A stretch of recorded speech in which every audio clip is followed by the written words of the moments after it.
என்னண்டா இன்றைக்கு கீழ்சொலியில் போய் நின்றான். அப்போ தான் எங்கட சனம் தெரியும் தானே, ஈரானில் குண்டு போடுறாங்களா, அங்கே சண்டை பிடிக்கிறாங்களா, அதுவும் இல்லை எங்கட சனம் சும்மா அதுக்காக போய் நிற்க லைனுக்கு நிற்கிறேன் இல்லை, பழைய அனுபவங்கள் தானே, ஓடிக்குள்ளோனில் விட்டு மூடி இருக்கலாம். அப்படி ஒரு சம்பவம் நடந்தது. இப்போ அதை வச்சு தான் அது நடக்குது வழியே. இப்போ நாங்கள் கதைக்கு வருவோம். அந்த எலக்ட்ரிக் காருக்கு சார்ஜ் போடுறது இருக்குது கீழ்ஸில். இப்போ நான் கனதரம் பார்த்துருக்குறேன். ஆனால் அது என்ன மாதிரி, எப்படி, எவ்வளோ காசு, அதை பற்றி ஒன்றும் தெரியாது. ரெண்டே பார்த்து ஒரு அண்ணி ஒரு ஆள் காரில் போட்டார். அப்போ சரி வீடியோ எடுப்போம்னு எடுத்துட்டு இன்னும் ஒரு அண்ணன் வந்தார். அதான் முன்னுக்கு இருக்குது என்றவர் பாருங்கள். அவர்கிட்ட போய் கேட்டேன், நான் என்ன மாதிரி அவர்கிட்ட கேட்டேன் நான். அப்போ அவர் சொன்னார், தம்பி வீடியோ எடுக்காதீங்க, நான் வேண்டாம் அவங்க நீங்கள் கேட்குறீங்க அதுக்காக சொல்கிறேன்ட்டு. அவர் கொழும்பில் இருக்கிற அண்ணியம், இந்த ஜல் நிற்கிறது அவற்ற கார் தான், பிவைடி. அப்போ சொன்னார், இது வந்து ஒரு காரை பொறுத்தான், ஒரு கிலோவேட்ஸை பொறுத்தான். இந்த ஆப் தான் ஒரு இதுக்கண்டு இந்த கம்பெனி வந்து ஒரு வோல்ட்டு சார்ஜ்ன்ற ஒரு கம்பெனியாம். இது வந்து ஒரு வெளிநாட்டிலேருந்து வந்த சாஃப்ட்வேர் இன்ஜினியர் ஒரு ஆள் வந்து ஸ்ரீலங்காவில் தான் வந்து இங்கே திறந்த ஒரு கம்பெனி. இது இங்கே மேக் பண்ண மிஷின் தானா. இங்கே வந்து 30 வேட்ஸ் தான் இது இங்கே இருக்காம். ஸ்ரீலங்காவில் 60 வேட்ஸும் இருக்காம். வெளிநாடுகளில் தானே 90 வேட்ஸு 120 வேட்ஸுண்டு இருக்காம், கிலோ வேட்ஸுண்டு. என்ன டிஃப்ரெண்ட்டுண்டா, 30 வேட்ஸுண்டா இப்போ 30 60 90 120 என்னென்னா, இப்போ நாங்கள் இப்போ ஃபோன் சார்ஜ் தானே, ஃபாஸ்ட் சார்ஜர் அது மாதிரி தான். 30 வேட் சார்ஜரில் ஏறுற வேகம் குறைவு, அதை விட 60 இன்னும் வேகம், 90 இன்னும் வேகம்.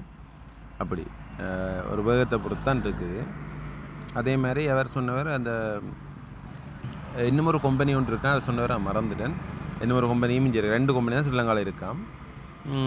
இங்கே கொஞ்சம் இருக்குது. மற்ற கைதடி கிட்ட ஒன்று இருக்காம், கோப்பாய் கிட்ட. மற்றது அன்றாபுரம் இப்போ அங்கால கொழும்பு சைட்லாம் இருக்கான்.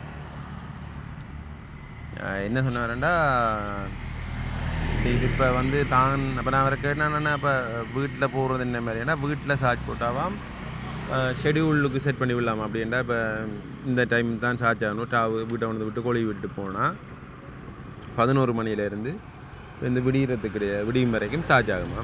அப்போ நாங்கள் அப்போ எவ்வளோ வேணா முடியுமாண்டா. இப்போ தெண்டை காருக்கு ஃபுல் சார்ஜுக்கு மிஷின்லேருந்து 8,000 10,000 வரைக்கும் வருமா.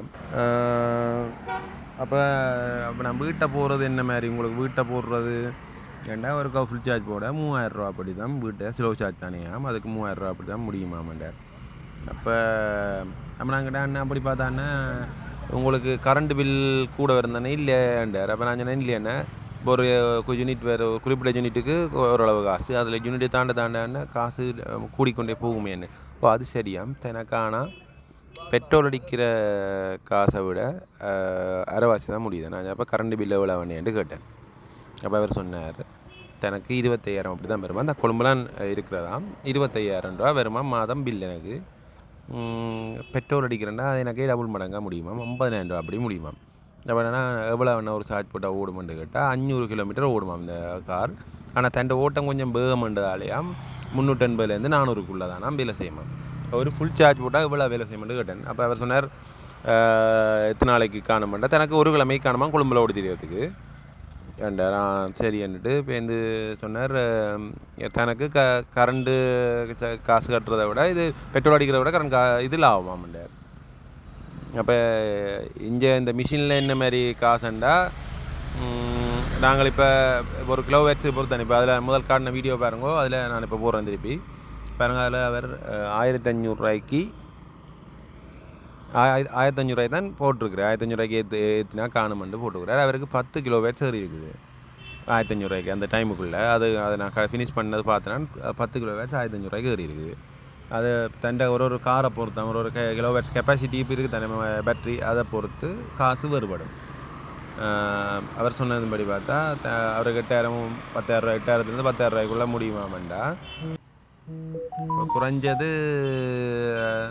எப்படி பார்த்தாலும் அவருக்கு இப்போ நம்மளை 10 கிலோ 1500 இப்போ 100 கிலோ வேட்ஸாண்டா 15,000 வருது. அப்போ வேற கார் வந்து 60லேருந்து 80 கிலோ வேட்ஸுக்குள்ளே இருக்குன்னு நினைக்கிறேன். நான் அப்புறம் அதை டீட்டெயிலாக பார்த்து போடுறேன்.